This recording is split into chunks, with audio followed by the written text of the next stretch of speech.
தாக்கல் செய்யப்பட்ட வழக்கு விசாரணையின் போது நீதிமன்றம் விஜய் மற்றும் தாவேகாவுக்கு எதிராக கடுமையான கண்டனங்களை தெரிவித்திருக்கிறது.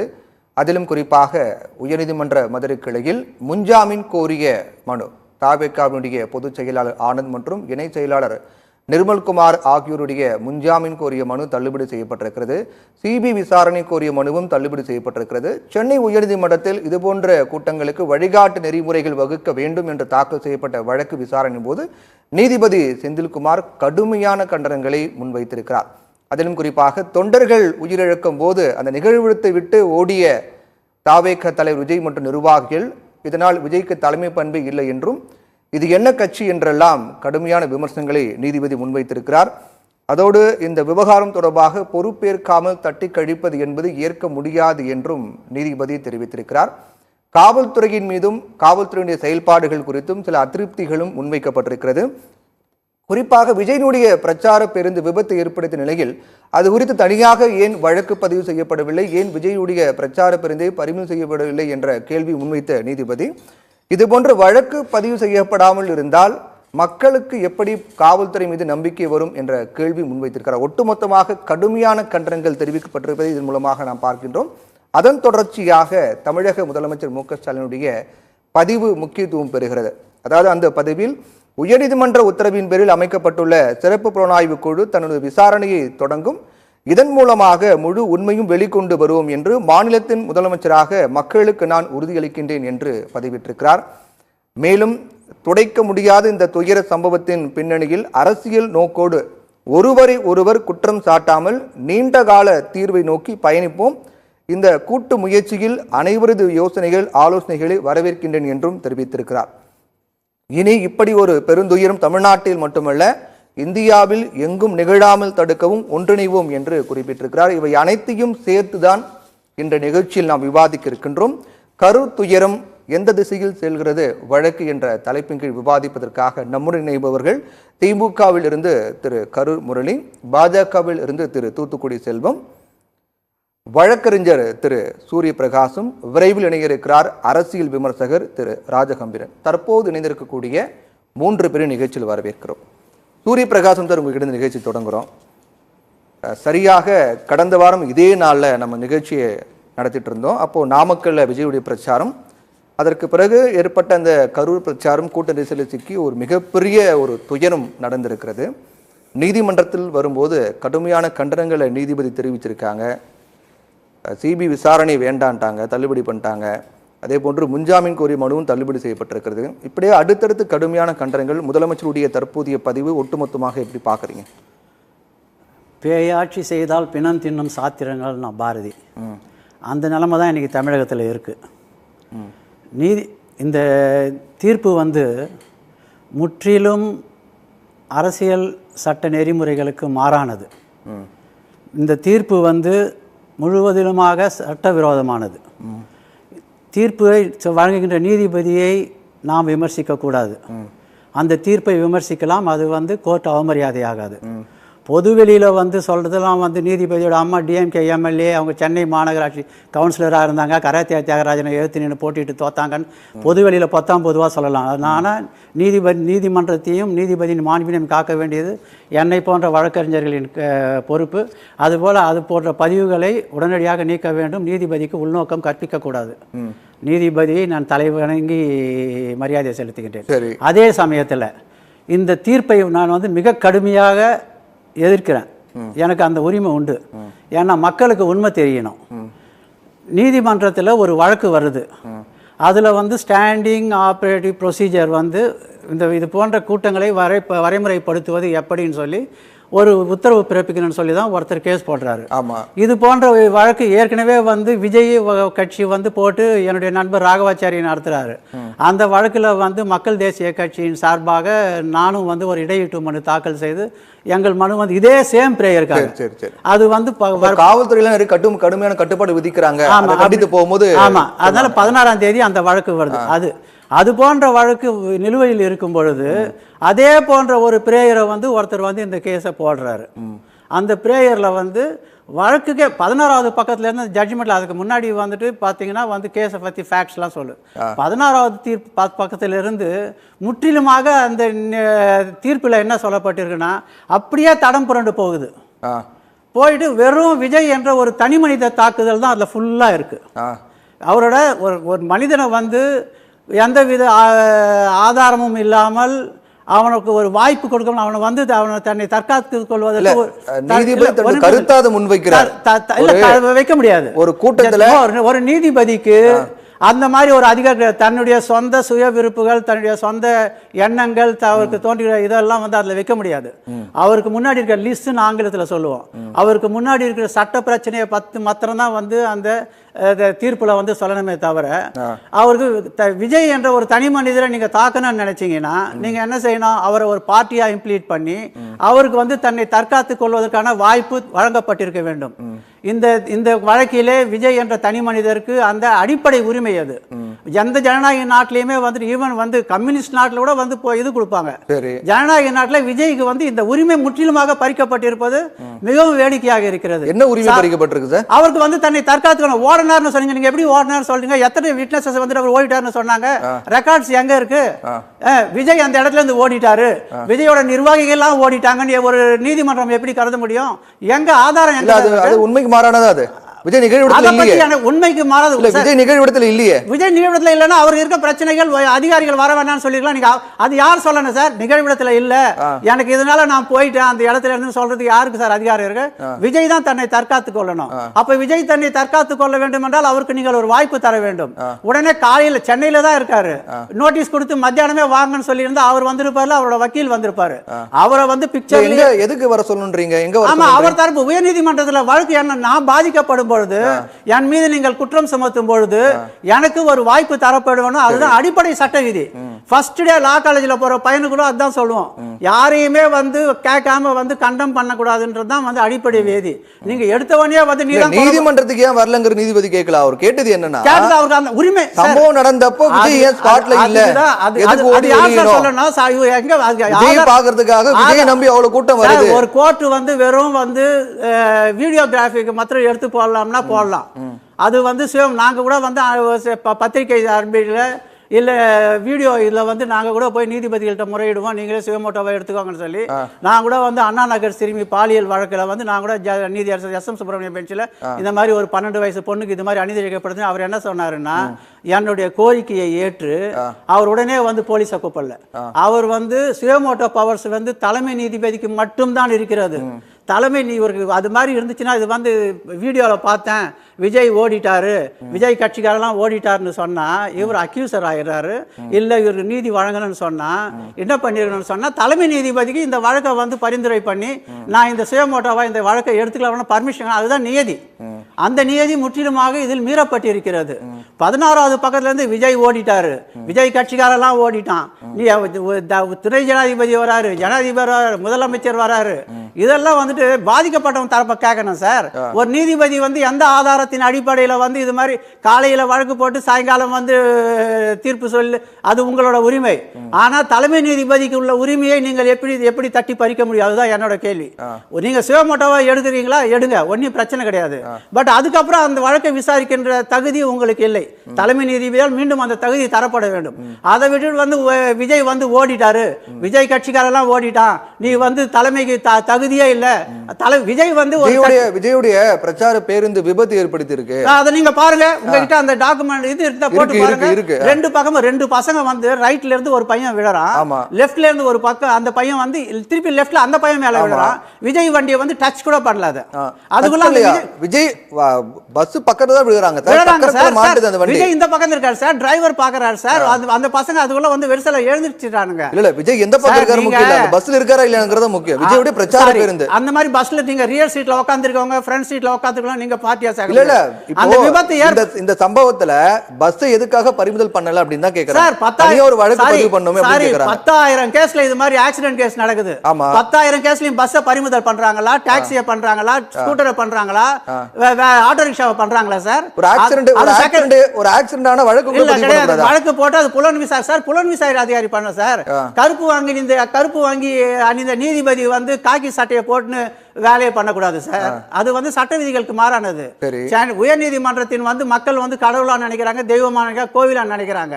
ஆனா அந்த ஜுடிஷியல் டெரரிசம் ஒரு வேர்டு ஒன்று வந்திருக்கு. அந்த இந்திய நீதித்துறை வந்து புல்டோசர் இதையே வந்து எழுத்து நின்று நேற்று கூட வந்து நம்ம தலைமை நீதிபதி மொரிஷியஸ்ல பேசுகிறாரு. புல்டோசர் ஜஸ்டிஸை வந்து நாங்க உடைச்சோன்னு சொல்லி நீங்க வந்து உங்க சொந்த எந்தவித அடிப்படை ஆதாரமுமே இல்லாத விஜய் வந்து ஓடிட்டாரு, விஜய் ஒரு கோழை, இதுவா சார் நீதிமன்றத்தோட வேலை? உங்க முன்னாடி இருக்க இதை வந்து நீங்க பண்ணணுமே தவிர விஜய் வந்து தகுதியானவரான்றத சொல்றதுக்கு நீங்க வந்து அப்ப கருப்பு கோட்டை காட்டிட்டு வரணும் சார். அது வந்து விஜய் தகுதியானவர் கிடையாது அப்படின்னு சர்டிபிகேட்டை கேட்டார். ஏதாவது இந்த கேஸ் வந்து விஜய் இந்த இதுக்கு வந்து அரசியலுக்கு தகுதியானவரா இல்லையான்றதா அவர் முன்னாடி இருக்க லிஸ்ட் சுத்தமாக ஒரு தனி மனிதரை தாக்குகின்ற வகையிலே ஒரு 4ஆம் தர கட்சியின் 5ஆம் தர பேச்சாளர் எப்படி பேசுவாங்களோ அது மாதிரி வந்து மக்களை திங்க் பண்ண வச்சுட்டாங்க. இதனால என்ன எந்த நெருக்கடி இல்லன்றீங்களா? என்ன நெருக்கடி சார் இருக்க போது? விஜய் சார் அந்த உலகமே பார்த்துன்னு இருக்கு அந்த ஆக்சிடென்ட்டை. கூட போற கோ பேசஞ்சர்லாம் வந்துட்டு இதுல ரெஸ்பான்சிபிள்ன்றீங்க. டிரைவரை ஏன் அட்லீஸ்ட் நீங்க கேட்கலாம், அட்லீஸ்ட் டிரைவரை கூட வந்து ஒரு உயர் நீதிமன்றம் வந்து சாதா ஒரு 337 338 அஃபென்ஸுக்கும் நீ ஏன் அந்த வண்டியை சீஸ் பண்ணல அப்படின்னு சொல்லி இந்த கட்சி இந்த இது வந்து ஒரு 4 நாள் வந்து அத்தனை ஆதாரங்களும் வந்து நீதிமன்றத்தின் முன்னாடி இருந்து கொடுத்தாங்களா இல்லையான்னு தெரியல. சிறப்பு நீதி ஓகே, ஏன்னா அஸ்ரா கார்கு பேர்ல வந்து எங்களுக்கெல்லாம் மிகப்பெரிய நம்பிக்கை இருக்கு. அவர் நேர்மையான அப்பழுக்கற்ற மனிதர், அவர் வந்து நியாயத்தை வழங்குவார்ன்றதுல நான் வந்து நேத்துல நினைச்சிட்டு இருக்கேன்.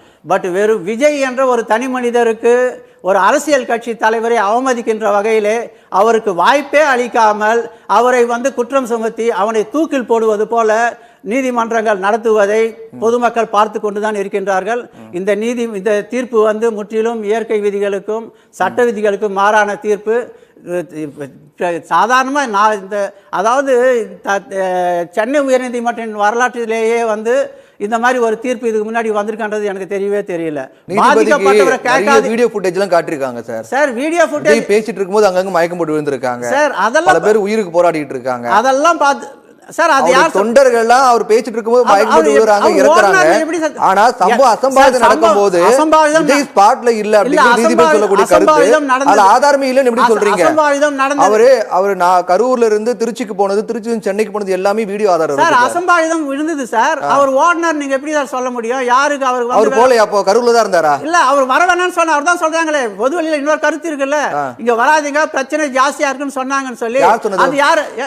பொதுவெளியில தான் இருக்கு. விஜய் தரப்புல சொல்றாங்க. விஜய் வந்து இல்ல சம்பவம் நடக்கும்போது சம்பவம் நடந்த உடனே அத்தனை பேர் இறக்குறாங்க அப்படின்னா விஜய் நீங்க உடனே இந்த கிளம்புங்க யாரும் சொன்னாங்களா? வந்து ஏற்கனவே வாலடைல் சிச்சுவேஷன் வந்து இன்னும் மேலும் பண்ண கூடாது. இல்ல சார் விஜய் அங்க இருந்து கிளம்ப சொன்னது யாரு? காவல்துறை சொன்னாங்களா? சார் நான் அந்த இடத்துல நான் இருந்தா யோசனை பண்ணுவேன்.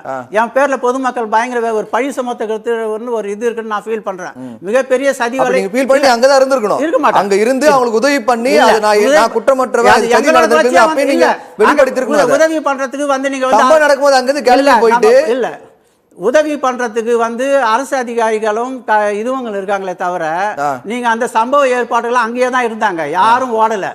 யார் ஓடுனதை எந்த மருத்துவமனைக்கு யாரும் வரல, யாருமே இல்ல. யாரு சார் சொன்னது? உங்களுக்கு எனக்கு எப்படி சார் தெரியும்? சென்னையில நீங்க தொடர் லைவ் சார், எல்லா சேனலும் லைவ் பண்ணிட்டு இருக்காங்க. என்ன நடந்துட்டு இருக்கு அப்டேட்டா வந்துட்டே தான் இருக்கு. யாரு வரல? தாவேகா நிர்வாகிகள் ஒருத்தர் கூட மருத்துவமனைக்கு வரல. ஒரு ஸ்பாட்ல யாருமே இல்ல. ஒரு வழக்கு சம்பந்தமாக இதெல்லாம் வந்து விசாரிக்க வேண்டியது யாரோட கடமை? அந்த வழக்கை விசாரிக்கின்ற புலனாய்வு அதிகாரியின் கடமை. சரி, அதை வந்து நீதிமன்றம் வந்து எந்தவித ஆதாரமுமே இல்லாத நீங்க ஓடிட்டீங்க, உங்க கட்சியெல்லாம் ஓடிடுச்சு, நீங்க கட்சி நாசமான கட்சி, இந்த கட்சி ஆள்றதுக்கே தகுதி இல்லைன்னு சொல்றதெல்லாம் வந்து இயற்கை நீதிகளுக்கு மாறானது. இது நீதிக்கு புறம்பானது. அரசியல் சட்டப்படியும் இந்திய நாட்டின் சட்டப்படியும் வந்து ஒரு தனி மனிதன் வந்து இது மாதிரி வந்து வாய்ப்பே கொடுக்காமல் கண்டம் பண்ணக்கூடாது. இந்த வழக்குக்கும் அந்த சம்பவத்துக்கும் பிரச்சனையே கிடையாது. ஆமா ராஜகம்பீரன் சார், இப்போ சூரிய பிரகாஷ் சொல்றாங்க ஜாமீன் மறுக்கப்பட்டது, சிபிஐ விசாரணை ரத்து செய்யப்பட்டது, சிபிஐ விசாரணைக்கு ஒரு மனு தள்ளுபடி செய்யப்பட்டது, இதெல்லாம் ஓகே. தனிமனித தாக்குதலாக நடந்திருக்கிறது. விஜய் அங்கிருந்து ஓடிட்டாரு, அவர் தலைமை பண்பே கிடையாது அப்படிங்கிற முழுக்க தனிமனித தாக்குதல் அப்படிங்கிறாங்க. இது வந்து ஏற்புடையதாக இல்லை அப்படிங்கிறாரு. 41 உயிரிழப்பு ஒரு காரணமே இல்லாம ஒரு சினிமா கலைஞனை, ஒரு திரைக்கலைஞனை முகம் பார்ப்பதற்காக கூடிய கூட்டம் முண்டி அடித்து மூச்சை இழந்து மூச்சு திணறி குழந்தை முதற்கண்டு நெறிவட்டு செத்ததற்கு பின்பு அந்த குற்றவாளியை பாதுகாக்கிற விதமாக அந்த நெரிசல் மரணத்தை வந்து ஏற்புடையதாக எப்படி கருத முடியும்? யார் பொறுப்பு? யாருடைய மாநாடு அது? அது என்ன அரசு விழாவா? திமுக அதை நேர்ல பார்த்த மக்களுக்கு அதை சார்ந்து பேசக்கூடியவங்களா இருக்கு, அதுல மாற்று கருத்துல. ஒரு நீதிமன்றம் அப்படின்னு வரும்போது தன்னுடைய தனிப்பட்ட கருத்துக்களை தனிமனித தாக்குதலாக தான் இருக்கு அப்படின்றாரு அவரு. தனிமனித தாக்குதல் எங்கே பண்ணியிருக்கிறாரு? விஜய்க்கு தலைமை பண்பே கிடையாது. நீங்க விஜய் ரசிகர் மன்றமா? அவரு 11ல இருந்து ஜட்ஜ்மென்ட் விஜய் ரசிகரா தனிமனித தாக்குதல் தொடங்க 4 மடங்கு நீங்க ஜட்ஜ்மென்ட் படிங்க. பேரா 11 வேணா நான் போட்டு தரேன். நீதிபதியா என்ன சொல்றாருன்னா அபார்ட் ஃப்ரம் தட் கேஸ்னு சொல்லி தான் சொல்றாரு. அதனால தனிமனித தாக்குதல் எங்க தொடங்காதீங்க. நீங்க உங்க கருத்தை சொல்லுங்க. நெரிசல் மரணத்திற்கு காரணமானவனை நீதிமன்றம் பாராட்டுறீங்களா? படித்த பட்டப்பட்ட பேசுங்க சார், முரளிதர் நம்ம பேசுவோம். அடுத்து பேசுங்க. இல்ல ஒரு சினிமா ரசிகர் மாதிரி பேசிட்டு இருக்கீங்க. சார் பேசுங்க சார், பேசுங்க சார். எங்களுக்கு தெரியும் சார், நாங்க அவருக்கு எல்லாமே தெரியும். அவருக்கு தெரியும். அவர் எல்லாம் தெரியும். அவன்றாரு அவருடன் அந்த பண்பு யார் விஜய் கூத்தாடியே கோமாளி எப்படிங்க பேசுவாங்க? சமூக பொறுப்புள்ள கோமாளி பயலா நான் எப்படி பேசுவேன்? முதலமைச்சர் மரியாதை பேச முடியாது. முதலமைச்சர் ஒரு கூத்தாடியா இருக்காங்க சார். முட்டாள்தனமா பேச முடியாது. முதலமைச்சர் ஒரு கூத்தாடியா முதலமைச்சர் பேசிட்டு இருக்கோம். பொதுவெளியில அறிவு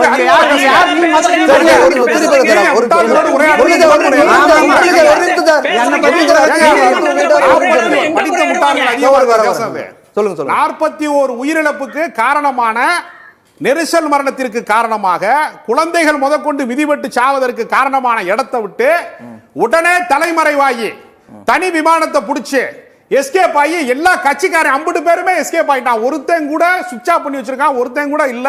தனிப்படை தேடுகிறது என்கிற நிலைமையில இருக்கு. இப்படி ஒரு மரணத்தை இதுவரைக்கும் எந்த அரசியல் கட்சி கூட்டத்திலையும் நிகழ்ந்ததே கிடையாது. ஏதோ ஒரு பெரிய மாறுதலை கொண்டு வர போறான், அதை கொண்டு வர போறான். அவர் விஜயினுடைய கண் முன்னாடி தான் பல பேர் மயங்கி விழுகிறான். தண்ணி பாட்டில் தூக்கி வீசப்படுவதை எல்லாருமே பார்த்தாங்க. இவ்வளவு 27,000 பேர் கூடின இடத்துல 27,000 பேர் சாட்சி, மரணித்த 41 தவிர 41 உயிர்களை தவிர அனைவருமே சாட்சியா இருக்கிற இடத்திலேயே அபாண்டமா பொய் சொல்ல முடியும்? இந்த உயிரிழப்புக்கு விஜய் காரணமே இல்லை என்று சொல்ல முடியும்னா இது ஒரு நிகழ்ச்சி ஏற்பாடு செய்றீங்க. இப்ப நான் இந்த நிகழ்ச்சியில வர்றேன், எனக்கான குடிநீர் ஏற்பாடை வந்து வேற தொலைக்காட்சியில இருந்தா எனக்கு கொண்டு வந்து தருவான். நான் இங்க திடீர்னு மயக்க போட்டு விழுகிறேன் அப்படின்னா ஆம்புலன்ஸ் என்ன வேற டிவில இருந்து ஆள் வருவான்? இது என்ன வகையான நியாயம்னு தெரியல. அப்ப இதற்கு வந்து பொறுப்பேற்றுக் கொள்ளல. சரி, ஏதோ ஒரு விபத்து மாதிரி நடந்து விட்டது, எதிர்பாராம நடந்து விட்டது, நாங்கள் எதிர்பார்க்கவில்லை, சொந்த கட்சிக்காரனை நாங்களே சாகடிப்போமா என்று நாம் எடுத்துக்கொண்டாலும் இதுல இருந்து ஏதாவது அரசியல் செய்வதற்கு தமிழ்நாட்டினுடைய முதலமைச்சர் முயற்சி செய்தாரான்னு கேட்டா அவர் எந்த முயற்சியும் செய்யல. அவர் இரவோடு இரவாக அமைச்சர்களுக்கு, அதிகாரிகளுக்கு, கலெக்டருக்கு எல்லாருக்கும் உத்தரவு போட்டு நள்ளிரவே புறப்பட்டு தனி விமானத்தில் போய் பாதிக்கப்பட்டவர்களை பார்த்து அவர்களுக்கு நிவாரணம் வழங்கி மருத்துவமனையில் சேர்த்து மிச்சம் இருக்கிறவர்களை காப்பாற்றுவதற்கு போராடினவரை தனி விமானத்தில் வந்து பொறுப்பு இல்லாம தப்பிச்சு போன ஒரு தலைவரா அதற்கு பொறுப்பேற்றுக் கொண்டு மக்களை பாதுகாப்பதற்காக களத்தில் நின்றவர் மீது அந்த அரசாங்கத்தின் மீது கொலைப்பழி சாட்டுகிறார்கள் என்று சொன்னால் எவ்வளவு பெரிய வஞ்சகமான வலையை இவர்கள் விரிக்கிறார்கள் என்பதை நம்ம பார்க்க முடிகிறது. அதனால நீதிபதி மிக சரியாக மக்களினுடைய மனசாட்சியாக அவர் பேசி இருக்கிறாரு. நீதிபதிக்கு வந்து உள்நோக்கம் கற்பிப்பது, அவர் தீர்ப்பை வந்து வேறு விதமாக திசை திருப்பது. இந்த நாட்டில் கடவுள் வந்து எனக்கு சொன்னாரு, அதனாலதான் நான் பாபர் மசூதி நிலத்தை கொடுத்தேன்னு சொன்ன ஜட்ஜ்மெண்டை பார்த்திருக்கான். பொது மனசாட்சிக்காக இவங்களை தூக்கில போடுறேன், உரிய ஆதாரம் இல்லைனாலும் பரவாயில்ல என்று தூக்கில் போட்ட தீர்ப்புகளை பார்த்திருக்கான். பேட்டரி வாங்கி கொடுத்தாரு என்று, பெட்டி கடையில பேட்டரி வாங்கி கொடுத்தாருன்னு தூக்கு தண்டனை வரைக்கும் கொண்டு போய் கைதியாக 30 ஆண்டு கால சிறையில கொண்டு போய் அடைத்த பல தீர்ப்புகளை பார்த்திருக்கான். அரசியல் சாசனத்துக்கே அப்பாற்பட்டு வேத கலாச்சாரங்களின் அடிப்படையில் RSS மைண்ட் செட்ல இருக்கக்கூடிய நீதிபதிகள் வெளிப்படையாக வந்து அதையெல்லாம் பிரச்சாரம் செய்கிற இந்த நாட்டில் ஒரு நீதிபதி உயிரிழப்பை கண்டித்ததற்கு உள்நோக்கம் கற்பிக்கிறார்கள் என்று சொன்னா இதை விட ஒரு கேவலமான விஷயம் என்ன இருக்கு? இதை விட ஒரு வெக்கக்கேடு, மானக்கேடு என்ன இருக்குன்னு நான் கேட்கிறேன். இதற்கு என்ன அவர் தவறு செய்தாரு? அந்த எமனுக்கு வாகனம் வந்து எரும மாடுன்னு புராணங்கள்ல சொன்னது போய் இன்னைக்கு விஜயினுடைய வாகனம் என்பதே ஒரு உயிர் பறிப்பதற்கான வாகனம் ஆயிட்டு. அவர் வர்றதுக்கு வந்து பல மணி நேரம் லேட் ஆகுமா? 8:40 வந்து நாமக்கல்ல வந்து பேசுவதற்கு அனுமதி வாங்கிட்டு 8:50 பிளைட் ஏறுவாராம். அவரு பல மணி நேரம் தாமதப்படுத்துவாராம்.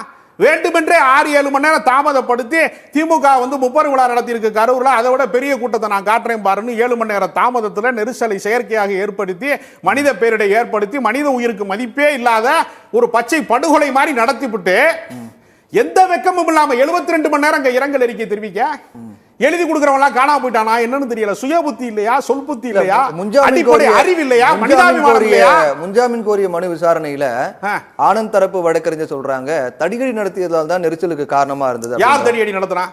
போலீசார். அதாங்க இப்படி இது அபாண்டமா. இது மட்டும் இல்ல, இன்னும் மோசமான பொய்களையும் சொல்றாங்க. ஒவ்வொருத்தன் கையில மொபைல் இருக்கு, ஆண்ட்ராய்டு மொபைல் இருக்கு. வந்தவன் பூரா செல்ஃபி எடுக்க வந்த கூட்டம். அதற்கான ஆதாரத்தை காட்டுங்க. நெரிசல் மரணத்தை பொய்யுங்கிறீங்க, அப்பட்டமா பொய்யுங்கிறீங்க. எல்லா தொலைக்காட்சி நேரலையில காட்டியதே பொய்ன்னு சொல்லக்கூடிய அளவுக்கு துணிச்சலா பொய் சொல்றீங்க எல்லாரும். யார் தடியடி நடத்தினா? ஆம்புலன்ஸை வரவிடாமல் கொஞ்சம் பேர் தடுத்தாங்க, அதற்கு போலீஸ் வந்து வழிவிட சொன்னாங்க அப்படிங்கறதா தகவலாக இருக்கிறது. எல்லாமே இட்டுக்கட்டி எப்படியாவது இந்த பழியை தூக்கி ஆளுகிற அரசாங்கத்தின் மீது போட்டுடணும், காவல்துறை மேல பழி சாட்டணும். அவருக்கு எடுத்தோடனே மேடையில் என்ன சொன்னார்? அன்னைக்கு கரூரில் அந்த பேருந்து மேற்கூரையில் ஏறிக்கொண்டு காவல்துறைக்கு நன்றின்னு தானே ஆரம்பிச்சாரு. ஆமா, அந்த காவல்துறை மேலதான் பழி சாட்டுறாங்க. அது எந்த காவல்துறை? அது வேற மாநிலத்துல நீதிமன்றமே அதிருப்தி தெரிவிக்கிறாங்க. காவல்துறை நான் கேக்குறேன், 2 பேர் தான் கைது பண்ணிருக்கீங்க, தலைவர் ஏன் பறிமுதல் பண்ணல அப்படின்னு நிறைய உத்தரகாண்டில் அலைஞ்சிட்டு இருக்காரு. புஷி ஆனந்த் தலைமறைவு.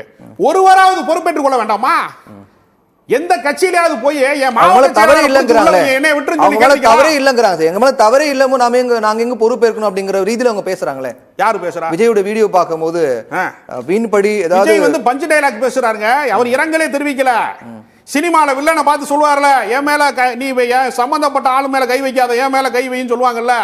Cinema dialogue. இன்னும் அவர் சினிமாவோட ஷூட்டிங்ல இருந்து வெளியில வரல. அவர் இன்னும் சினிமா ஷூட்டிங்ல தான் இருக்காரு. அவர் வேடிக்கை பார்க்கிற மனநிலையில தான் இருக்காரு. வேடிக்கை மனிதர்களை, உன்னை நம்பி வந்தவன, உன்னை ரசித்தவன, கண்ணு முன்னாடி வந்து பசி தாகத்துல வெயில்ல வாடி உயிரிழந்து மூச்சிழந்து போறத நீ பார்த்தும் பார்க்காத மாதிரி ஓடி வர்றேன்னா நீ எல்லாம் மனிதத்தன்மையற்றவன். நீதிபதியை கண்டித்தது இன்னும் குறைவு. அதாவது இது ஜெயலலிதாவினுடைய ஆட்சியாக இருந்தால் அவர் பனையூர் வீட்டுக்கே போயிருக்க முடியாது, அவர் விமான நிலையத்திலே கைது செய்யப்பட்டிருப்பார் என்று பொதுமக்கள் பேசிக் கொள்கிறார்கள். அதனால நீதிபதி வந்து ஒரு மனசாட்சியின் அடிப்படையில், அரசியல் சாசனத்தின் அடிப்படையில் ஒரு சரியான கருத்தை வழங்கி இருக்கிறார். செல்வன் சார் சொல்லுங்க. சத்தியம் தொலைக்காட்சி நிறுவனத்திற்கு, நெறியாளர் சகோதரர் பிரவீன் அவர்களுக்கு, சக பங்கேற்பாளர்களுக்கு, தொழில்நுட்ப கலைஞர்களுக்கு மாலை வணக்கம். ஒரு 41 உயிர் பறிக்கப்பட்டு விட்டது. இந்த துயரம் இனி வருங்காலத்திலே நடக்கக்கூடாது. அதுக்கு ஒரு ஸ்டாண்டர்ட் ஆபரேட்டிவ் ப்ரொசீஜர் வந்து ஒண்ணு உருவாக்கணுங்கிறதுல இனிமேலாவது அரசு முனைப்பு காட்டணும். ரைட்டு. இப்போ நண்பர் அப்பாஸ் வந்து ரொம்ப ஆத்திரப்பட்டு ரொம்ப கொதிச்சு போய் அவன் இவன் என்றெல்லாம் பேசினார். எனக்கு வந்து விஜயை ஆதரிக்க வேண்டும் என்ற அவசியம் இல்லை. திரு விஜய் அவர்கள் வந்து இன்னும் கிரௌடு மேனேஜ்மெண்ட்டை எப்படி பண்றதுங்கிறது அவங்க கட்சிக்காரங்களுக்கு தெரியல. கிரௌடு மேனேஜ்மெண்ட்ங்கிறது, நான் ஒரு கட்சி, அரசியல் கட்சியில 10 ஆண்டு காலம் மாவட்ட செயலாளராக இருந்தவன் என்கிற முறையில சொல்றேன். தெரியல இல்ல, நாமக்கல்ல அவரு அவரு பிரச்சாரத்தை ஆரம்பிக்கும் போதே கரூருக்கு அவங்க கட்சி மாவட்ட செயலாளர்கள் வந்து அந்த கிரௌட சரி பண்ணி இருக்கணும், ஒழுங்குபடுத்தி இருக்கணும். அது தெரியல. அது ரைட்டு. ஒரு துயரமான சம்பவம் நடந்துருச்சு. நடந்த பிறகு அவரு வந்து அந்த இடத்துல இருந்திருந்தாலோ அல்லது அவர் மறுபடியும் திருச்சிக்கு போயிட்டு மறுபடியும் வந்திருந்தாரா வந்து ஒரு விஷயம் என்னன்னா, திரு விஜய் அவர்கள் தன்னை இன்னும் அரசியல் தலைவராக பக்குவப்படுத்தி கொண்டிருக்கிறாரு தவிர பக்குவப்பட்டு விட்டார் என்று கூட நான் சொல்லல. ஏன்னு கேட்டா, அவர் திருச்சியிலேயே ஆல்ட் பண்ணி திருச்சியில இருந்து நான் கரூருக்கு போறேன்னு சொல்லி போலீஸ்ல பெர்மிஷன் கேட்டு போலீஸ் பெர்மிஷன் கொடுக்க மாட்டாங்க. அங்க திருச்சியில இருந்து அவர் ஒரு வீடியோ போட்டு அதை முறையா பண்ணிருக்கணும், பண்ணல. சரி, விஜயை சுத்தி இருக்கிற அவன் 2ஆம் கட்ட தலைவர்கள் யாருக்காவது அரசியல் பக்குவம் இருக்கான்னு கேட்டா இல்ல. அதுல எல்லாம் மாற்று கருத்து இல்ல. அதே நேரத்துல இது நீதிமன்றத்துல இந்த வழக்கு வருது. நீதிமன்றத்துல முன்ஜாமீன் கேட்டு பிணை கேட்டு முன்ஜாமீன் முன்பிணை கேட்டு பிணை கேட்டு அதுல நீதியரசர் வந்து, அதாவது ஜுடிஷியல் ஓவர் ரீச்னு சொல்லுவோம். நீதியரசர் வந்து தன் கண் முன்னால் இருக்கிற வழக்கில் இருக்கிற மெரிட்டை தான் பார்க்கணும். 32 வருஷம் ஆச்சு வழக்கறிஞரா பணியாற்றி. ஆனா நான் சொல்றேன்னா, நீதிபதி அவர்கள் தன் முன்னால் இருக்கிற வழக்கினுடைய தன்மையை மட்டும்தான் பார்க்கணும். அதுல போய் விஜய்க்கு தலைமை பண்பு இல்லை, விஜய் ஓடிவிட்டார் இதெல்லாம் சொல்றதுக்கு நீதிபதிக்கு எந்த அதிகாரமும் இல்லை. இதுவரையில எந்த நீதிபதிகளும் இது போன்ற கருத்து தெரிவித்து கிடையாதா? இல்ல ஒன்னு ரெண்டு பேர் சொல்லியிருக்காங்க. அது சொல்லக்கூடாது சொல்லி அது நிறைய கண்டனத்துக்கு ஆளாயிருக்கு. நான் என்ன சொல்றேன்னு கேட்டா, நீதிபதி வந்து என்ன செய்யணும்னா அந்த வழக்குல அவருக்கு பிணை கொடுப்பது, முன்ஜாமீன் கொடுப்பது, மறுப்பது எல்லாம் நீதிபதியோட டிஸ்கிரிஷனரி பவர், அவருடைய சுய அதிகாரம். அதே நேரத்துல விஜய்க்கு தலைமை பண்பு இல்ல, அவர் ஓடிட்டாரு அது பண்ணிட்டாருன்னு சொல்ற. நான் என்ன சொல்றேன், விஜய் திரும்பி அந்த இடத்துக்கு வாராரு. ஏது கரூருக்கு அவர் வாராரு, வேலுச்சாமிபுரத்துக்கு வாரார். மறுபடியும் கிரௌட் அதிகமாகி உயிரிழப்பு அதிகமாகும். அதனால மறுபடியும் அவர் எப்படி அந்த இடத்துக்கு வர முடியும்? நீங்க வர்றத போலீஸ் அனுமதிக்குமா? முதல்ல நீங்க இதெல்லாம் யோசிங்க, பிராக்டிக்கலா யோசிங்க. அதை விட்டுட்டு சரி விஜய் வர வேண்டாம் சார், விஜய் வந்தா கூட்டம் வரும் உயிரிழப்பு ஆகும்னு சொல்றீங்க. இரண்டாம் இட தலைவர்களோட யாரும் வரமாட்டாங்க, கரூர் பொறுப்பாளரோட யாரும் வரமாட்டாங்க. நான் ஒண்ணு சொல்றேன், ஒட்டுமொத்த டீம் காணுமே சார்.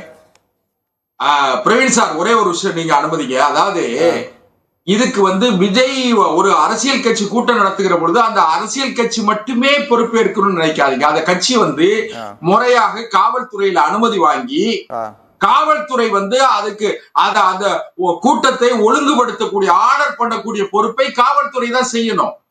காவல்துறைக்கு காவல்துறை என்ன வாதங்கள் முன்வைக்கப்படுது நீதிமன்றத்தில் அப்படின்னா, அவங்க சொன்ன எண்ணிக்கை வேற வந்த எண்ணிக்கை வேறங்கிறாங்க. ஒண்ணு. ரெண்டாவது, சொன்ன நேரத்துல வரல, அவர் கொடுத்த நேரத்துல வராம கிட்டத்தட்ட 6-7 மணி நேரமாக காக்க வச்சிருக்காரு. அப்ப நேரம் போக போக கூட்டம் அதிகமாகிட்டு இருக்கு. இதுதான் நெருக்கிறதுக்கு காரணம் அப்படிங்கிறாங்க. சார், செல்வாக்குள்ள தலைவர்கள் எல்லாம் பிரச்சாரத்துக்கு வரும்போது நேர குறைவு, நேரங்கள் கொஞ்சம் தாமதமாகிறது. சாதாரண டாக்டர் கலைஞர் அவர்கள் பிரச்சாரத்துக்கு வரும்போது 7 மணி நேரம் 8 மணி நேரம் கழிச்சு வந்திருக்காரு. எம்ஜிஆர் அவர்கள் முதல் நாள் இரவு 7 மணிக்கு கழிச்சு வருது, பிரச்சனை இல்ல சார். அசம்பாவிதம் நடக்காம இருக்கணுமே, அப்ப நடக்கல, அதனாலதான் பிரச்சனை ஆகல. நடந்திருக்குல. ஒண்ணு கேளுங்களேன், நான் ஒண்ணு மறுபடியும் நீங்க வந்து அதுக்கு தான் வரீங்க. நான் வந்து கிரௌட் மேனேஜ்மெண்ட் அவங்களுக்கு தெரியல. திரு விஜய் அவர்களுடைய கட்சிக்கு வந்து இன்னும் அவர்கள் விஜய்க்கு வந்து இன்னும் விஜய் பக்குவப்படல, அவங்களுக்கு கிரவுண்ட் ஒர்க் பண்ண தெரியல, கூட்டத்தை ஒருங்கிணைக்க தெரியல, இன்னும் அவங்க ஒரு முதிர்ச்சி அடைந்த ஒரு கட்சியாக வளரல. இதெல்லாம் பிரச்சனையா இருக்குன்றீங்க. ஆனா சம்பவம் நடந்த உடனடியாக அங்கிருந்து அந்த ஒட்டுமொத்த குழுவும் கிளம்பிட்டாங்க. தமிழக அரசு முதலமைச்சர் மு.க. ஸ்டாலின் இரவு இரவாக அங்க வராரு, அமைச்சர்கள், முன்னாள் அமைச்சர் வராரு, இந்நாள் அமைச்சர்கள்லாம் வராங்க, உடனடியாக நடவடிக்கை எடுக்கிறாங்க. அல்லது அரசியல் ரீதியாக திமுக மீது குற்றம் சாட்டப்படுகிறது அப்படிங்கிற ஒரு விமர்சனம் இருக்குல்ல. பிரவீன் சார், என்னோட வேலை என்னன்னு கேட்டீங்கன்னா, இப்ப வந்து இது எந்த திசையில போகுதுங்கிறதா. ஆமா, நாம என்னுடைய நண்பர் அப்பாஸ் அவர்களுக்கு நான் ஒண்ணு சொல்றேன். நீங்க வந்து ரொம்ப கடுமையா பேசுறீங்களே, கள்ளக்குறிச்சியில 69 பேர் வந்து கள்ளச்சாராயம் குடிச்சு சாகும் போது முதலமைச்சரே அந்த இடத்துக்கு போக முடியல, போகல. இதெல்லாம் கள்ளக்குறிச்சி சொன்னா அவங்க மணிப்பூர்னு சொல்லுவாங்க, இப்படி மாறி மாறி சொல்லிட்டு தான் இருப்பாங்க சார். விவாதம் வந்து எல்லாத்தையும் சேர்த்து பண்ணணும். விவாதம்ங்கிறது எல்லாத்தையும் சேர்த்து பண்ணுங்க. நான் ஒண்ணு சொல்றேன், நீங்க திரு விஜய் அவர்களை அவன் இவன் என்று பேசிட்டு போங்க. கள்ளக்குறிச்சிக்கு போல அப்படிங்கிறதுக்காக கரூருக்கு போகாம இருக்கணும்ன்றீங்களா? அப்போ நான் ஒரே ஒரு விஷயம் சொல்றேன், இத பேசினா அதையும் பேசித்தானே ஆகணும். நீங்க ஒரு நீதிபதி, இப்போ விஷயம் என்னன்னு கேட்டீங்கன்னா, ஒரு நீதி அரசர் இது வந்து இப்போ இவர்களுக்கு பிணை கொடுப்பதற்கு பிணை மறுக்கப்படுகிறது, இவ்வளவுதான். பிணை மறுக்கப்படுகிறது தான் சொல்றோமே தவிர அதுல அவர் வந்து அதுல கமெண்ட் பண்றதுக்கு அதிகாரம் இல்ல. வழக்கு தொடர்பாக வழக்கறிஞர்கள் வாத பிரதிவாதங்கள் முன்வைக்கப்படும் போது நீதிபதிகள் அந்த நேரத்துல கூட அவங்களோட கருத்து சொல்லக்கூடாதா, சொல்ல மாட்டாங்களா? இல்ல அது சார் உறுதியா சொல்லக்கூட, வழக்கறிஞர்கள் தவறாக சொன்னால் அதை வந்து அவர் ஸ்ட்ரைக் அவுட் பண்ணணும். வேண்டாம், நீங்க சொல்லக்கூடாது, இது ஏற்புடையது இல்ல, வழக்குக்கு தொடர்பானதை பேசுங்க, அப்படிதான் சொல்லணும் சார் நீதிபதி. நீதிபதி வந்து இப்படி அவர் ஓடிட்டாரு, கோழையை போல ஓடிட்டாரு, ஒரு கட்சி தலைவராக இருக்கிற தகுதி இல்லைன்னு சொல்லி நீதி அரசர் சொன்னது தவறுதான். ஜுடிஷியல் ஓவர் ரீச், இது மாற்று கருத்தே இல்ல. அதே நேரத்துல இது போன்ற துயர சம்பவங்கள் இனிமேல் நடக்காமல் இருப்பதற்கு எல்லா அரசியல் கட்சிக்கும் பொறுப்பு இருக்கு. நீங்க தமிழ்நாடு காவல்துறைக்கு பொறுப்பு இல்லையான்னு கேட்டா இருக்கு, விஜய்க்கு பொறுப்பு இருக்கா இல்லையான்னு கேட்டா இருக்கு, எல்லா அரசியல் கட்சி இருக்கு. யாருமே வந்து தேர்தல் பிரச்சாரத்துக்கு வராரு, தேர்தல் பிரச்சாரத்துக்கு வரும்போது அவர் வாகனத்துல வராரு, அந்த வாகனத்தை ஏன் சீஸ் பண்ணல? இது நீதிபதி வேலை கிடையாதுங்க. வாகன அக்யூஸ் கிடையாது. அவருடைய பேருந்து விபத்து ஏற்படுத்துது, 2 பேர் பைக்ல வராங்க, அந்த பேருந்துக்கு முன்னாடி விழுறாங்க, அது ஒரு விபத்து. அந்த விபத்து தொடர்பாக ஏன் தனியாக ஒரு வழக்கு பதிவு பண்ணல அப்படின்னு கேக்குறாரு. பிரவீன் சார், ஒன்னே ஒண்ணு கேளுங்க. என்னால வந்து திரு விஜய் அவர்களுக்கு ஆதரவாகவோ அல்லது அரசாங்கத்துக்கு ஆதரவாகவோ பேச வேண்டிய அவசியமோ அது இல்ல. நான் ஒரு நடுநிலையான விவாதத்தை கொண்டு போகணும்னு நினைக்கிறேன். இது போன்ற விபத்துக்கள் இனி வரக்கூடிய காலத்துல நடக்க கூடாது. அதே நேரத்துல நண்பர் அப்பாஸ் போன்றவர்கள் எல்லாம் கொதித்தெழுவதை பார்க்கும் போது இதுதான் திமுகவுக்கு சங்கடமே. இவங்கள மாதிரி ஆட்கள் வந்து அரசியல் விமர்சகர்ங்கிற போர்வையில இவங்க எல்லாம் வந்து இப்படி கொதிச்செல்றாங்க பாருங்க. இதுதான் வந்து திமுகவுக்கு நெகட்டிவ் இமேஜை ஏற்படுத்தும். 41 பேர் பலியாகி இருக்காங்க. காரணம் நீங்க ஏன் கவலைப்படுறிய? திமுகவுக்கு இமேஜ் கட்டு போயிரு, நீங்க ஏன் கவலைப்படுறிய? பாஜக காரங்களுக்கு நல்லதுன்னா திமுக இமேஜ் கட்டு போயிரு, நீங்க அரசியலே பண்ணிட்டு இருக்கீங்க. உங்களுக்கு என்ன கவலை? மிஸ்டர் அப்பாஸ், நீங்க ஒண்ணு கவலைப்படாதீங்க. திமுக பத்தி நீங்க கவலைப்பட வேண்டிய அவசியமே கிடையாது. நீங்க பாஜக விஜய்க்கு ஏன் முட்டு கொடுக்குறீங்க? பதில் சொல்லுங்க. பாஜக முட்டு கொடுக்குது விஜய்க்கு. சார், பாஜக வந்து இந்தியா இலங்கையில இருக்கிற கட்சி, பாகிஸ்தான்ல இருக்கிற கட்சியா சார்? தமிழ்நாட்டுல இருக்கிற கட்சி, இந்தியாவுல இருக்கிற கட்சி. என்னைக்கும் பாதிக்கப்பட்டவங்க மக்கள் சைடுல இருந்து பேசணும் அப்படின்னு பார்க்கவும் 41 பேர் பலியாகி இருக்காங்க. அதுல நீங்க ஒரு நிமிஷம் 41 பேர் பலியாக இருக்காங்க. விஜய்க்கும் சம்பந்தம் இருக்கு, அதுக்கு விஜய்க்கும் அதுக்கு பொறுப்பேற்றுக்க வேண்டிய கடமை இருக்கு. ஆனா அவங்க பொறுப்பு ஏற்கணும் போதுதான் அவர் கோவப்பட்டு பேசுறாருன்றாரு. சார், பிரவீன் சார், நீங்களே திசை மாற்றாமா, அதாவது வேறு திசை கொண்டு போயிடாதீங்க தயவு செய்து. நான் விஜய்க்கு பொறுப்பு இல்லைன்னு சொல்லல. நீங்க பொறுப்பு இல்லங்க. பாஜக ஏன் முட்டு கொடுக்குது? நான் தூத்துக்குடி செல்வத்தை கேட்கல. பாஜக ஏன் முட்டு கொடுக்குது? எச் ராஜா ஏன் முட்டு கொடுக்குறாரு? அதுக்கு பதில் சொல்லுங்க. நீங்க நான் ஒண்ணு கேளுங்க. நீங்களே எதுக்கு திமுக அதே மாதிரிதான் எல்லாரும் எல்லாம் செய்வாங்க சார். அரசியலில் அவரவர்களுக்கு தோன்றிய நியாயங்களை பேசுவதுதான் அரசியல். அதனால வந்து நீங்க இப்படித்தான் பேசணும், நான் இப்படித்தான் 41 பேர் பலியானாங்க. அதுக்கு தாவேகா பொறுப்பேற்க மாட்டாங்க, அதுக்கு பாஜக சப்போர்ட் பண்ணுவா சார்? தாவேகா மட்டும் பொறுப்பு கிடையாது. தாவேகா மட்டும் பொறுப்பு நான் சொல்லவில்லை சார். தாவேகா மட்டும் பொறுப்பு சொல்ல, தாவேகாவும் பொறுப்பு ஏற்கணும், அவங்க ஏற்கல. அதுக்கு பாஜக சப்போர்ட் பண்றது சரியான்னு கேக்குறாரு. நீங்க பிரவீன் சார் மறுபடியும் அவருக்கு எதாவது கேக்குறாரு. அவர் கேக்குற கேள்வி அதுதான். தாவேகா மட்டும் பொறுப்பு அவர் சொல்லல, ஆனா தாவேகாவும் பொறுப்பு ஏற்கணும் அப்படின் போது ஏன் பொறுப்பு ஏற்கல? பொறுப்பேற்க தாவேகாவுக்கு பாஜக சப்போர்ட் பண்ணுதுன்னு கேக்குறாரு. நான் ஒண்ணு நீங்க அது கூட புரிஞ்சுக்கிட மாட்டீங்களா? அதாவது தயவு செய்து 41 உயிர்கள் பறிக்கப்பட்டிருக்கிறது. 41 பேருமே தாவேகா காரங்க, விஜயை நம்பி வந்தவர்கள், விஜயுடைய ஆதரவாளர்கள், விஜயனுடைய ரசிகர்கள். அதை எப்படி கையாளுவது என்பது தெரியாமல் ஏற்பட்ட பதட்டத்தின் காரணமா அவர் போயிருக்க கூடாது. அவர் திருச்சியில தங்கி இருந்திருக்கணும். முறையா காவல்துறையில நான் கரூருக்கு போறேன்னு சொல்லி அனுமதி கேட்டிருக்கணும். விஜயை சுற்றி புசி ஆனந்த், ஆதவ அர்ஜுன இப்படி பண்ற அரைகுறைகள் இருக்கிறார்கள். அது அவங்க கட்சி விவகாரம், எங்களுக்கு அவசியம் இல்ல. ஆதவர்ஜுனா போன்ற அரைகுறை மேதாவிகள் எல்லாம் கூட அன்னைக்கு இலங்கையை போல, நேபாளத்தை போல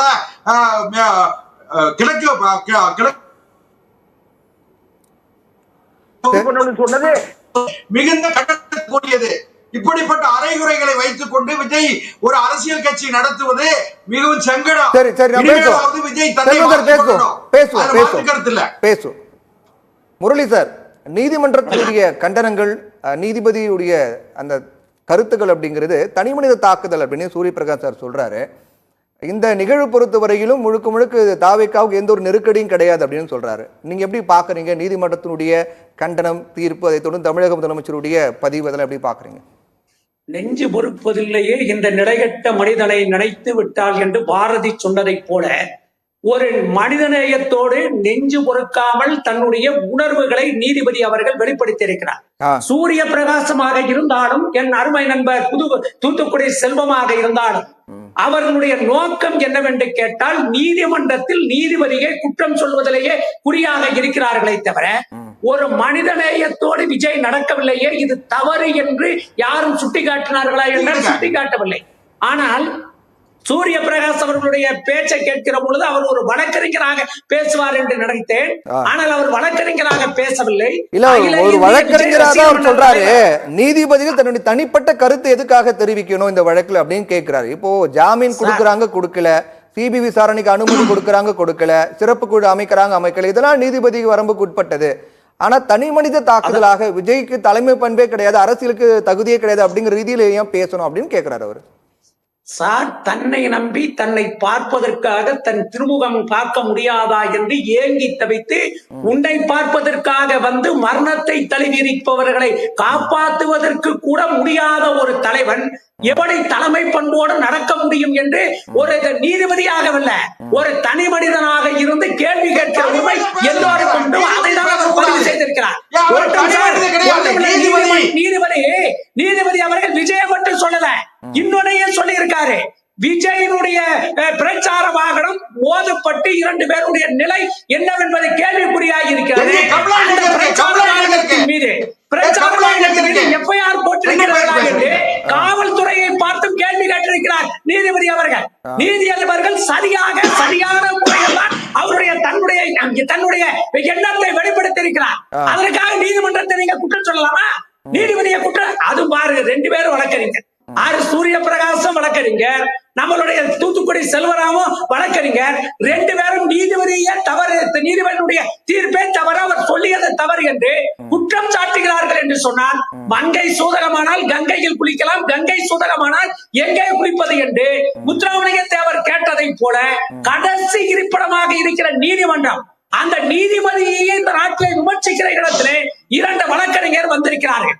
ஒன்றும் கிடையாது, எங்கள் கரூரில் தான் இந்த சம்பவம் நடைபெற்றிருக்கிறது.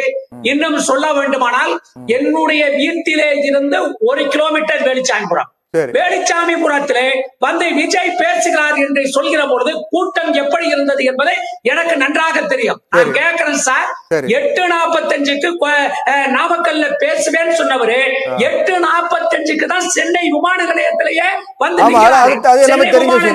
ஏறி சார் சொல்லுங்க 8:45க்கு ஏறி திருச்சி வந்து, திருச்சியில இருந்து நாமக்கல் வந்து, நாமக்கல்ல 2 மணிக்கு பேசிட்டு 3 மணிக்கு வர்றதுக்கு முன்னாடி என்ன சொல்றாங்க அவங்க சமூக வலைதளத்துல, இதோ பாருங்கள் 12 மணிக்கு கரூர்ல விஜய் பேசுவார் என்று சொல்லுகிறார்கள். சொல்லிய பிறகு கூட்டம் அதிகமாக வருகிறது. வருகிற பொழுது காவல்துறை பற்றி குற்றம் சொல்கிறார்களே, 11 நிபந்தனையை விதித்தது காவல்துறை. 11 நிபந்தனையில 9 நிபந்தனையை மீறிவிட்டுதான் விஜயனுடைய பிரச்சாரம் நடைபெற்றிருக்கிற நீதிபதியா கேட்டிருக்கிறார். நான் என்ன கேட்கிறேன், நீதி அனைவருக்கும் சமம் சார். விஜய் கடவுளா? விஜய் கடவுளான்னு கேட்கிறேன். அவர்னால இப்ப 41 பேர் செத்து போயிட்டாங்கனாக்க இவர் என்ன செய்யணும்? ஒன்னு கரூர்ல தங்க முடியாது, சட்டம் ஒழுங்கு பிரச்சனை வரும். ஒன்னு திருச்சியில தங்குங்க, இல்லைன்னா பக்கத்துல இருக்கிற கோயம்புத்தூர்ல தங்குங்க. உங்க கட்சியில இருக்கிற ஆதவர்ஜனவோ அல்லது புஸ்ரீ ஆனந்தி அனுப்பி களத்துல போய் நில்லுங்கன்னு சொல்லணும். ஆனா முதலமைச்சர் அவருக்கு செய்தி போகிறது, அதிகாரிகளோடு இருக்கிறார், உளவுத்துறையின் மூலமாக செய்தி போகிறது. செய்தி போன பிறகு அந்த செய்தியை எடுத்துக்கொண்டு உடனடியாக கரூர் மாவட்ட செயலாளர், திமுக மாவட்ட செயலாளர் செந்தில் பாலாஜி சட்டமன்ற உறுப்பினருக்கு தகவல் கொடுக்கிறார். தகவல் கொடுத்து விட்டு கலெக்டரை தொடர்பு கொள்கிறார். கலெக்டரை தொடர்பு கொண்டு என்னவென்று கேட்கிறார், ஐயா விஜய் கூட்டத்துல இவ்வளவு கூட்டங்க, பல பேர் மயங்கிட்டாங்க, விழுந்துட்டாங்கன்னு சொல்றாங்க, அப்படின்னு நீங்களும் போங்கன்னு சொல்லி அனுப்பிட்டு உடனடியாக நம்மளுடைய சுகாதாரத்துறை அமைச்சருக்கு தகவல் கொடுத்து கரூருக்கு விரைவாக செல்ல வேண்டும் என்று சொல்லிவிட்டு பக்கத்தில் இருக்கிற அமைச்சர் அன்பில் மகேஷ் அவர்களுக்கு தொடர்பு கொண்டு உடனடியாக கரூர்ல போய் நிவாரண பணியை பாருங்கள் என்று சொல்லிவிட்டு உடனடியாக நாமக்கல் கலெக்டர், அதே போல நம்மளுடைய திண்டுக்கல் கலெக்டர், திருச்சி கலெக்டரை தொடர்பு கொண்டு கரூருக்கு போங்கள் என்று இன்னொரு விமர்சனமும் முன்வைக்கப்படுது. இப்ப இந்த வழக்கு எந்த திசையில் நோக்கி, இந்த விவகாரம் எதை நோக்கி செல்கிறது அப்படிங்கிற நம்ம பார்வையில விவாதிச்சுட்டு இருக்கக்கூடிய இந்த சமயத்துல இப்போ என்ன சொல்றாங்க அப்படின்னா, ஒரு நபர் விசாரணை கமிஷன் அமைச்சிருக்காங்க அப்படின்ற போது விசாரணை நடைபெற்றக்கூடிய சமயத்திலேயே தமிழக முதலமைச்சர் மு.க.ஸ்டாலின் ஒரு வீடியோ வெளியிடுறாரு. அதுக்கு பிறகு ஐஏஎஸ் அதிகாரி அமுதா விளக்கம் கொடுக்குறாங்க. அதுக்கு பிறகு செந்தில் பாலாஜி முன்னாள் அமைச்சர், தற்போது சட்டமன்ற உறுப்பினர், அவர் வீடியோ போட்டு விளக்கம் கொடுக்கிறாரு. போலீசாரும் ஒரு விளக்கம் கொடுக்குறாங்க. எல்லாருமே தமிழக அரசுடைய நிலைப்பாடாக எல்லாருமே அவங்க தரப்பு ஒரு விளக்கம் கொடுக்கும் போது விசாரணைங்கிறது எப்படி நடக்கும்? அப்ப விசாரணை முடிவு என்னவா இருக்குன்னு இப்பயே தெரியுது இல்லையா அப்படின்னு சொல்றாங்கல்ல. அதாவது அதிகாரிகள் ஐஏஎஸ் அதிகாரி அமுதா அவர்களாக இருந்தாலும் மற்ற அதிகாரிகளாக இருந்தாலும் தன்னிலை விளக்கம் கொடுப்பதிலே தவறில்லை என்பதிலே எந்த வகையான மாற்றம் கிடையாது.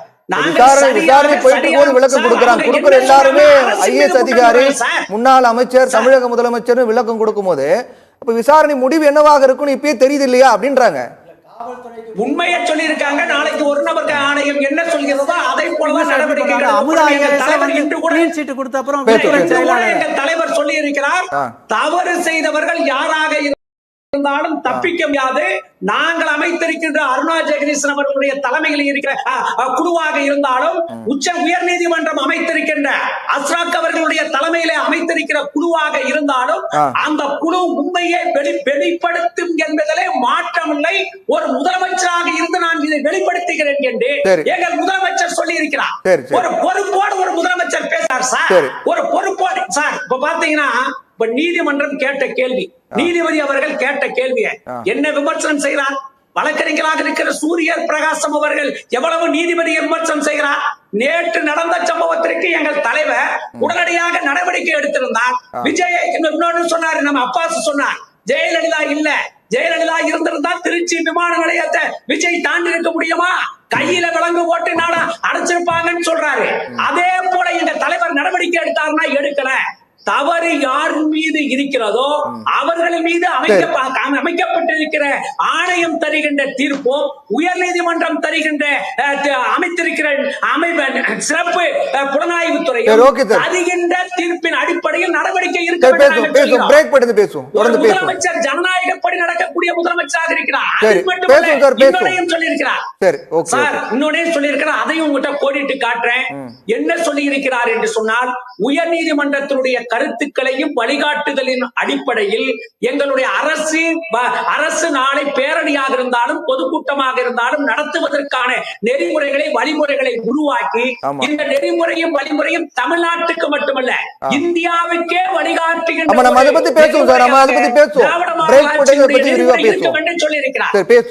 ஒரு சிறிய விளம்பர இடைவேளைக்கு பிறகு சத்தியம் சாத்தியமே தொடரும்.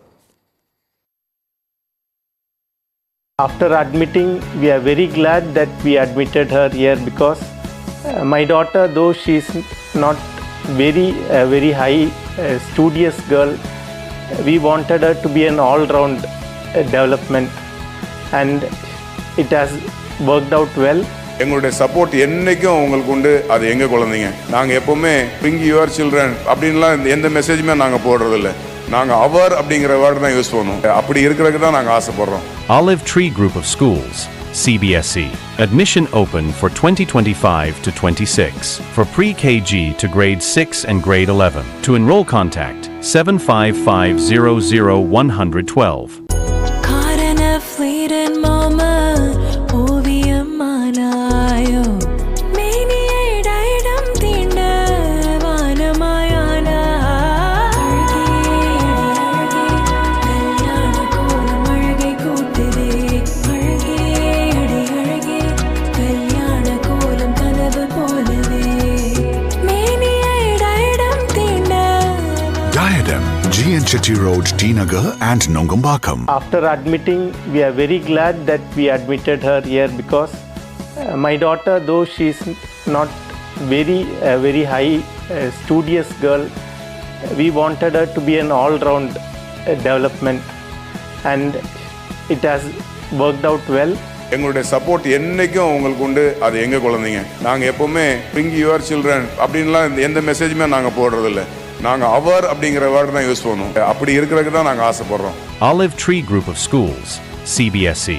Admission open for 2025 to 26 for pre-KG to grade 6 and grade 11. To enroll, contact 75500112.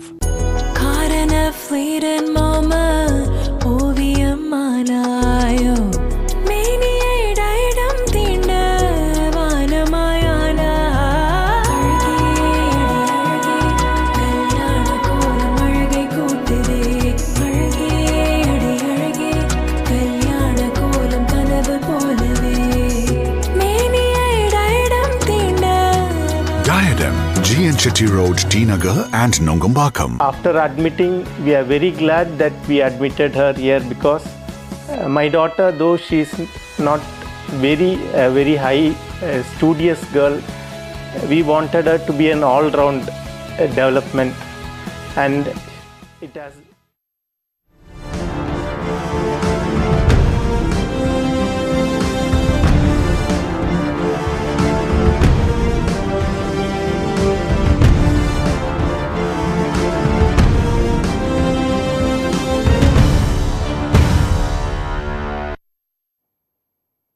சத்தியம் சாத்தியமே தொடர்ந்து நம்ம நிகழ்ச்சிக்குள்ள போகலாம். சூரிய பிரகாசம் சார், இப்போ நீதிபதிகளுடைய கருத்து அப்படிங்கிறது ஏற்புடையதா இல்லை அப்படிங்கிற ஒரு விமர்சனம் நீங்கள் முன் வச்சிங்க, அது ஒரு பக்கம் இருக்கட்டும். இப்போ ரெண்டாவது என்ன அப்படின்னா, இது தமிழக அரசு அணுகக்கூடிய விதம் அப்படின்னு பார்க்கும்போது, இந்த சம்பவம் நடைபெற்ற உடனடியாக முதலமைச்சர் மு க ஸ்டாலின் ஸ்பாட்டுக்கு போறாரு. அதுக்கு பிறகு ஒரு வீடியோ ஒன்று வெளியிடுறாரு. அதாவது எந்த ஒரு தலைவரும் தன்னுடைய தொண்டர்கள் மரணிப்பது ஏற்றுக்க மாட்டாங்க, அதனால தேவையற்ற விமர்சனம் தவிர்க்க வேண்டும் அப்படின்னு சொல்றாரு. ஒரு பொதுவான ஒரு கருத்தை அவர் சொல்றார்.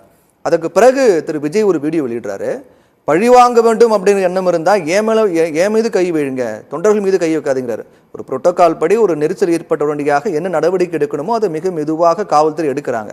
ஆனால் அதை கூட புரிஞ்சிக்காத விஜய் பழி வாங்க வேண்டும் அப்படின்னா ஏன் மேலே கை வைங்க, என் தொண்டர்கள் நிர்வாகிகள் மேலே கை வைக்காதீங்க அப்படின்னும் போது அது இன்னும் தூண்டி விடுற வகையில் தான் இருக்குது அப்படிங்கிற விமர்சனம் அந்த வீடியோ மீது முன்வைக்கப்பட்டது.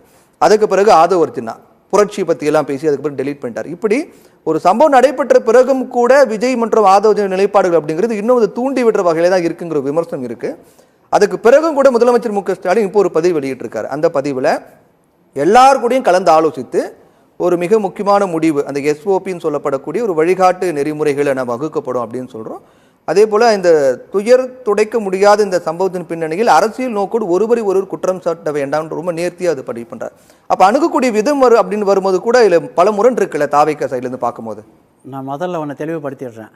நான் ஒரு விஜய் ரசிகன் கிடையாது. சரி, நான் தமிழ்நாடு காங்கிரஸின் உச்சபட்ச ஆளுங்கட்சியின் கூட்டணி கட்சியான தமிழ்நாடு காங்கிரஸின் உச்சபட்ச அதிகாரம் படைத்த மாநில செயற்குழு உறுப்பினர்கள் 30 பேரில் நானும் ஒருத்தன். அது மாத்திரம் இல்லை, தமிழ்நாடு காங்கிரஸ் கமிட்டியின் 5000 கோடி ரூபாய் மதிப்புள்ள சொத்துக்களை பாதுகாக்கும் பொறுப்புகளில் ஒரு நான். அதனால் நான் விஜயை டிஃபெண்ட் பண்ணவே இல்லை. விஜய் தப்பு பண்ணியிருந்தா அவரோட மியூசிக்கை ஃபேஸ் பண்ணட்டும். அவரோட கட்சிக்காரர்கள் யாராவது தப்பு பண்ணியிருந்தா சட்டம் யாரையும் தப்பி விற்காது. இன்னைக்கு நீங்கள் காப்பாற்றினாலும் இன்னொருத்தர் இது பண்ணுறாங்க. செகண்ட் திங் ஒரு வக்கீல் இப்படி பேசலாமா, வக்கீல் இப்படி பேசலாம் நண்பர்கள் கேட்குறாங்க. ஒரு கீழ்கோர்ட் நீதிபதி தவறு செய்தால் அந்த நீதிபதி தவறு இழைத்து விட்டார், சட்டத்தை மீறி செயல்பட்டார். இந்த தீர்ப்பு ஒரு வழக்கறிஞரான உங்ககிட்ட இந்த கேள்வி முன்வைக்கிறேன் சார். இப்போ காவல்துறை கட்டுப்பாடுகள் விதிக்கிறாங்க. எதுக்காக விதிக்கிறாங்க அப்படின்னா அது எந்தவித அசம்பாவிதம் இல்லாமல் நடக்கணும்னு விதிக்கிறாங்க. ஆனால் அதை எதிர்த்து நீதிமன்றம் போறாரு, நிர்மல்குமார் தாவேக்க தரப்புலேருந்து போறாரு. அப்போ நீதிபதி சொல்றாரு, அப்போ ஏதாவது அசம்பாவிதம் இருந்தால் யார் பொறுப்பேற்றுக்கிறது, நீங்க பொறுப்பேற்றுப்பீங்களா, இது என்ன ரொம்ப அஜாக்கிரதையா அலட்சியமா இருக்கு அப்படின்னு கண்டனம் தெரிவிக்கிறாரு. சார் காவல்துறை இப்போ அதே காவல்துறை வித்த நிபந்தனைகள் சரியாக பின்பற்றி இருந்தால் இந்த அசம்பாவிதம் நடந்திருக்குமான்ற கேள்வி வருது இல்லையா? ஒரு நிபந்தனை விதிக்கும் போது அதை எதிர்த்து நீங்க நீதிமன்றம் போறீங்க, அதை சரியா ஃபாலோ பண்ணி தான் இன்னைக்கு இத்தனை பேர் உயிர் போயிருக்காதுல்ல. அசம்பாவிதமா இல்ல பல திட்டமிட்ட சரியான்னு சொல்ல விசாரணை முடிவுல தான் தெரியும். அந்த ஆஸ்பெக்டுக்குள்ள நம்ம போக வேண்டாம். நிர்மல்குமார் போட்ட பெட்டிஷன் ஆன்டிசிபேட்டரி பெயில் தான். ஆன்டிசிபேட்டரி பெயில் போட்டது அவனோட சட்ட உரிமை. யாருமே ஆமா நாங்க தான் தப்பு பண்ணிட்டோம், எங்களால தான் அந்த கொலை நடந்ததுன்னு யாரும் சொல்ல முடியாது, விபத்து நடந்து யாரும் சொல்ல முடியாது. அவருக்கு சட்ட உரிமை அவர் பயன்படுத்துறாரு. அவருக்கு நீதிமன்றம் ஜாமீன் வழங்கலைன்னா அவர் உச்ச நீதிமன்றம் போறாரு. அவங்களுக்கு வக்கீல் இருக்காங்க, அவங்களுக்கு நான் வக்கீல் கிடையாது.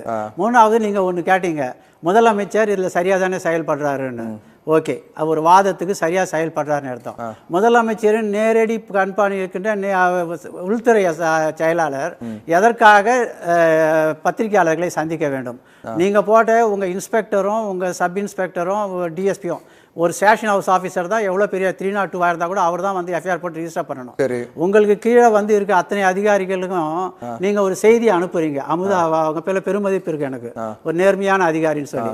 நீங்கள் தப்பே பண்ணலை, இப்படி தான் நடந்தான்னு சொன்னால் அப்புறம் உங்களோட இன்ஸ்பெக்டர் எப்படி சார் உங்கள் விருப்பத்துக்கு மாறா பண்ண முடியும்? எப்படி எவிடன்ஸ் தர முடியும்?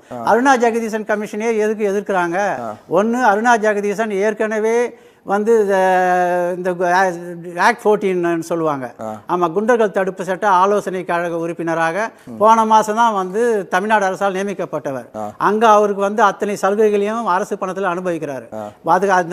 அவர் நியமித்த பிறகு அவர் முதலமைச்சரை போய் பார்த்தாரு.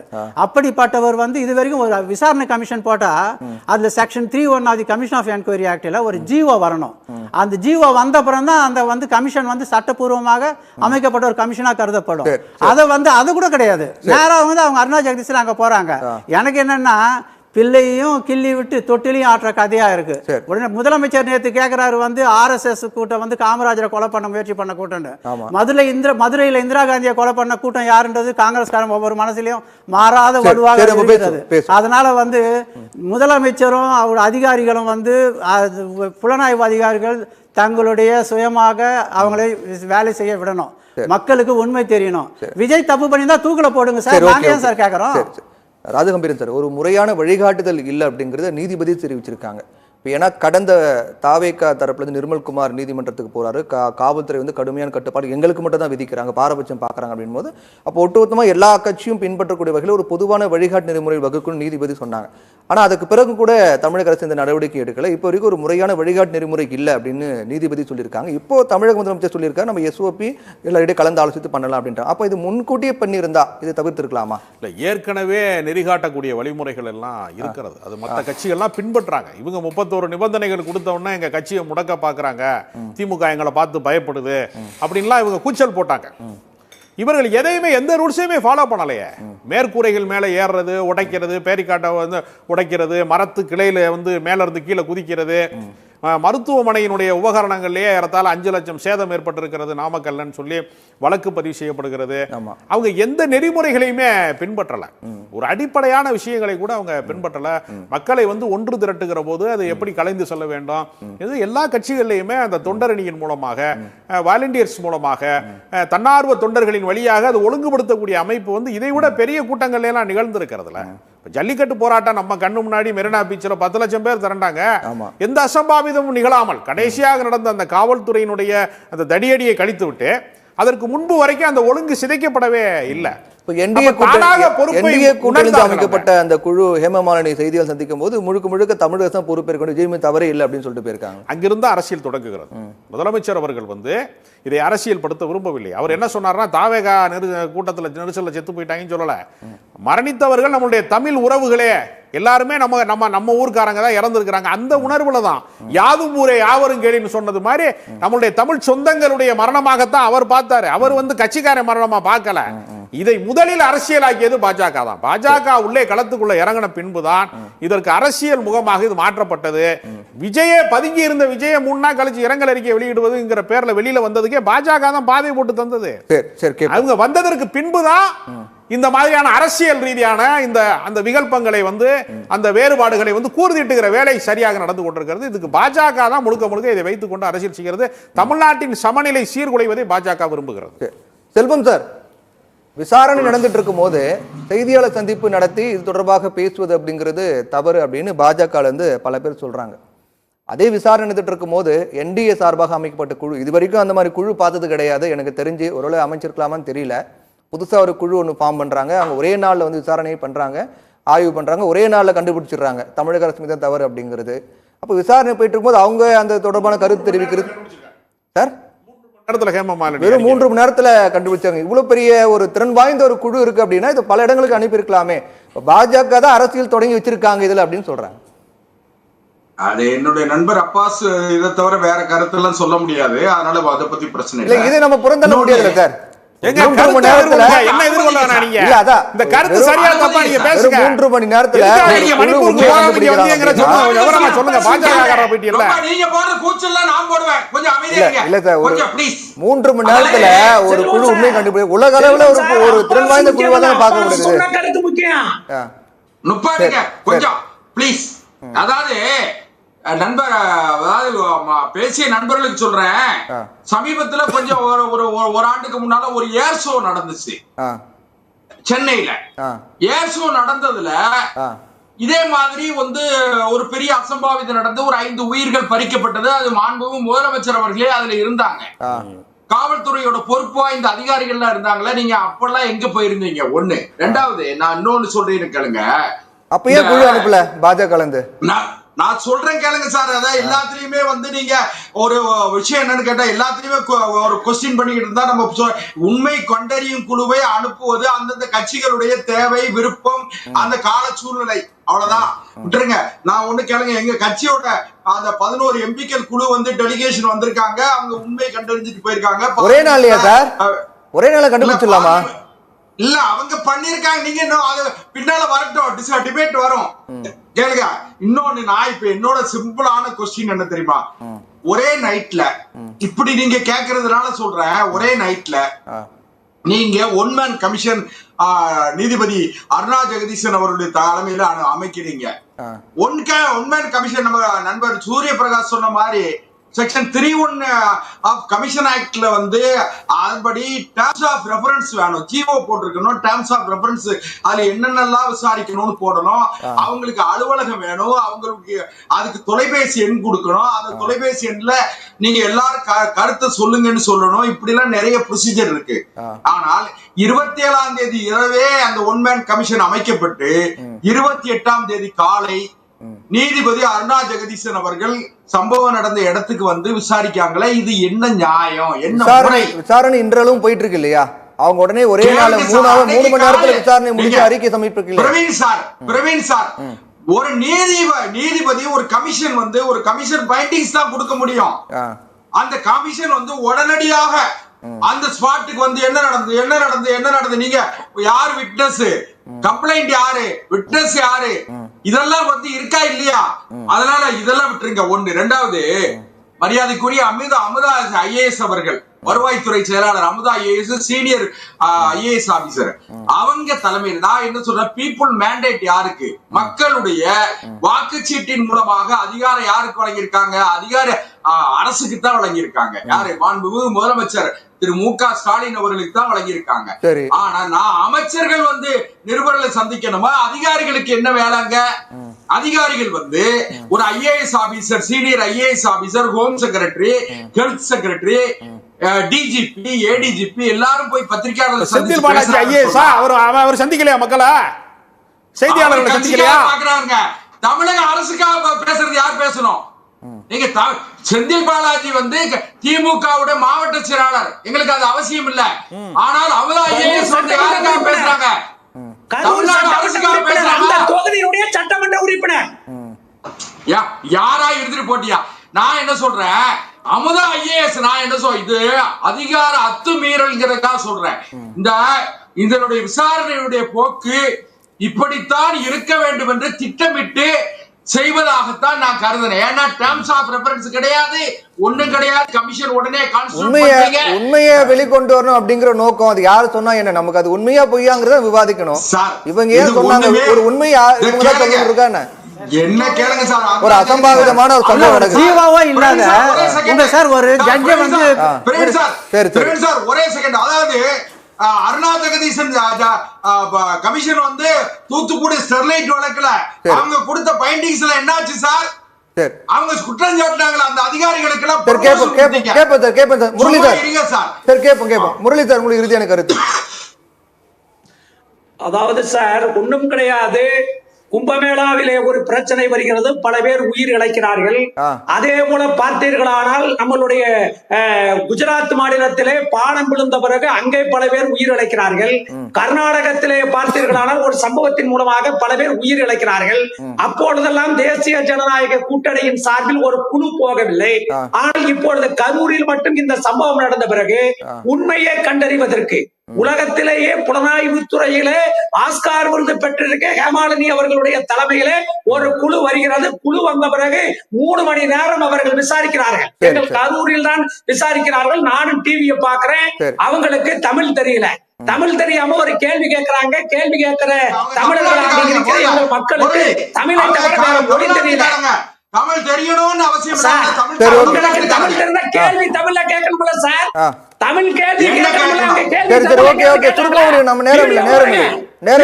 கேளுங்க. எங்காவது கேட்டிருக்காங்களா? ஆங்கிலத்துல கேட்கிறாங்க. பக்கத்துல இருக்கிற அவங்க சொல்ற தமிழை எடுத்து இவரு விளக்க சொல்றாரே தவிர 3 மணி நேரத்தில் இந்த சம்பவத்திலே திமுகவை குற்றம் சாட்டுவதுதான் ஹேமாலினுடைய தலைமையில் வந்த குழுவினுடைய நோக்கமாக இருந்தது. இன்னொரு விஷயத்தை சொல்றேன். இதே கரூர்ல 41 பேர்த்தை ஒன்று குவித்து விட்டு போவதற்கு காரணமாக இருந்த விஜய் கிட்டத்தட்ட 60 மணி நேரம் பேசல. ஹேமாலினி அவர்கள் பேட்டி கொடுத்த பிறகு ஒரு வீடியோ வெளியிடுகிறார் என்று சொன்னால் என்ன காரணம்? பிஜேபி தான் சார் நான் எனக்கு கொஞ்சம் டைம் கொடுங்க.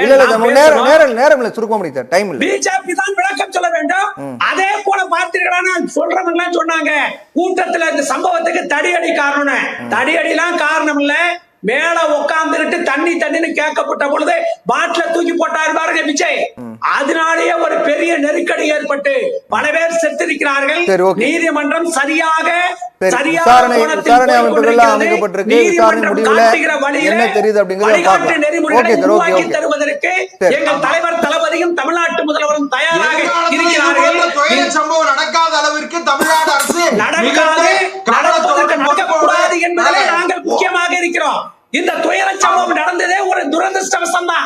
இந்த சம்பவம் நடந்ததற்கு முழு காரணம் தாவேகாவான். தாவேகா தலைவருக்கு தலைமை பண்பில்லை, தாவேகா தலைவருக்கு மனிதநேயம் இல்லை. அந்த மனிதநேயத்தின் மொத்த உருவமாக அந்த கட்சி இருக்கிறது. நிகழ்ச்சியோட நிறைவு பகுதிக்கு வந்துட்டும். நிகழ்ச்சியில் கலந்து கொண்ட 4 பேருக்கும் மிக்க நன்றி. நேர்களை மற்றும் ஒரு நிகழ்ச்சியில் சந்திக்கும் வரை நன்றி, வணக்கம்.